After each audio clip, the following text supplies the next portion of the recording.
Diego Scalzo, maire de Warwick. Ce soir, Diego a un budget, vous l'avez dit tantôt, de la continuité. Tout à fait. Donc, c'est pas un budget où est-ce qu'il y a de grandes dépenses qui sont réalisées, contrairement à l'année dernière où on avait investi beaucoup là, dans nos infrastructures, dans nos routes. Ce soir, il y a quand même, on continue toutes les activités qu'on offre, tous les services qu'on offre à la ville de Warwick, elles se maintiennent.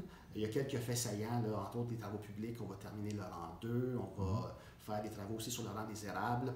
On va refaire l'entrée d'hôtel de ville, l'entrée aussi de la bibliothèque, tout le comptoir va être refait. En matière de sécurité incendie aussi, on va investir dans des nouveaux bunkers, dans un nouvel équipement pour toujours être à jour dans les services qu'on offre à la population.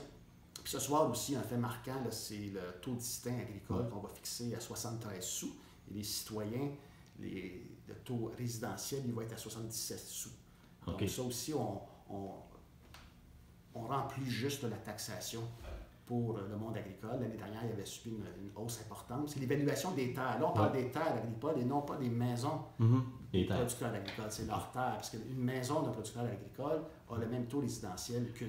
C'est des terres. Les terres, c'est une entreprise, c'est un secteur d'activité qui est important au Québec. C'est important de protéger l'agriculture. C'est sûr que les terres sont en très forte hausse, les valeurs sont en augmentation. Puis je pense que c'est important à la ville de Warwick d'adopter un taux distinct pour justement freiner ces hausses de taxes-là, qui ne sont pas toujours synonymes de hausse de revenus pour nos agriculteurs. Puis au contraire, cette année, il y a eu des défis quand même importants avec l'hiver hâtif qu'on a eu, la crise au niveau du propane, entre autres. Et en termes de pourcentage du budget, le monde agricole, on revient un peu à ce qui était historiquement. Non, c'est une légère baisse là, du taux. On ne revient pas à ce que c'était historiquement.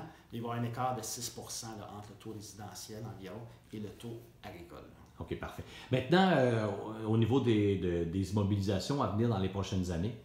Oui, donc on a parlé là, pour les 3 prochaines années, il y a bien entendu le pavillon Barry qu'on souhaite rénover. C'est un des premiers legs de la famille Barry qu'on a eu à la ville de Warwick, qui est dans un état quand même assez piteux.